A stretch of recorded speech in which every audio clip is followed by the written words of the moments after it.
लव जिहाद आणि जमीन लँड जिहादच्या विरोधात आज सासवड ते पुण्यातील कोंढवा यामध्ये हिंदू जन आक्रोश मोर्चाचं आयोजन करण्यात आलेलं होतं आणि सध्या आपण बघू शकतोय की सासवडमधून हिंदू जन आक्रोश मोर्चा आल्याच्या नंतर सध्या बोबदेव घाटामध्ये ह्या हिंदू जन आक्रोश मोर्चाला जे आहे ते पोलिसांनी अडवण्यात येईल आणि आपण बघू शकतो की मोठ्या प्रमाणात पोलीस बंदोबस्त जो आहे तो या ठिकाणी तैनात करण्यात आलेला आहे।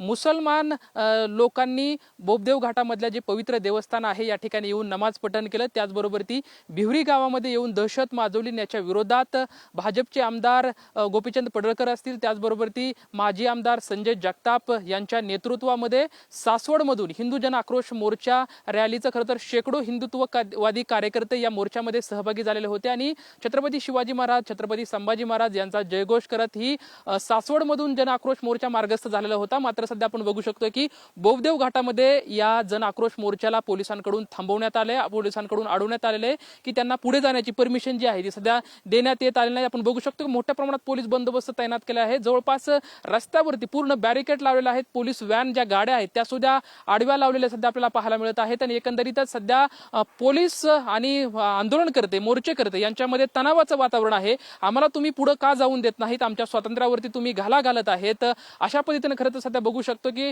आमदार गोपीचंद पडळकर आणि पोलीस यांच्यामध्ये सध्या बाचाबाची जी आहे ती सध्या रस्त्यावरती सुरू आहे। रखरखत ऊन आहे आणि अशा उन्हामध्ये पोलिसांकडून कुठलाही अनुचित प्रकार पुण्यामध्ये घडू नये सुरक्षेच्या कारणास्तव सध्या या ठिकाणी बघू शकतो की मोर्चाला अडवण्यात आलंय। मोर्चाचं म्हणणं होतं की आम्हाला कोंढव्यामध्ये जाऊन हनुमान चालीसा जी आहे ती म्हणायची आहे, अशा आशयाचं, त्याचबरोबर ती जयघोष करत आम्हाला कोंढव्यामध्ये जायचं आहे। अशा पद्धतीने खरं तर हा मोर्चा जो आहे तो मुसलमानांच्या विरोधात जे दहशत माजवत आहेत अशा विरोधात आमचा हा मोर्चा आहे, हिंदूंना जनजागृती करण्यासाठी आमचा मोर्चा आहे। अशा पद्धतीने हा मोर्चा जो आहे तो काढण्यात आलेला होता। मात्र आता बाबदेव जो घाट आहे या बाबदेव घाटामध्ये पोलिसांकडून हा मोर्चा जो आहे तो अडवण्यात आलेला आहे। अगदी बाबदेव घाटामध्ये तणावाचं वातावरण जे आहे सध्या आपल्याला पाहायला मिळत आहे। आता पोलीस नक्की पुढे जाण्यासाठी परमिशन देतील का हेही पाहणं तितकंच महत्त्वाचं आहे। मात्र सध्या मोर्चाकरी, आंदोलनकर्ते आणि पोलिसांमध्ये अगदी तणावाचं वातावरण आहे। पोलिसांकडून मात्र बाबदेव घाटामध्ये हा मोर्चा अडवल्याचं सध्या आपल्याला पाहायला मिळत आहे।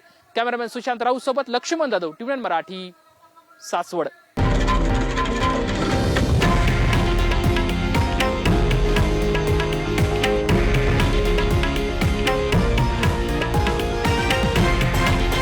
हे आहे देशातील नंबर 1 न्यूज नेटवर्क आणि आपण पाहत आहात TV9 मराठी, एकमेव।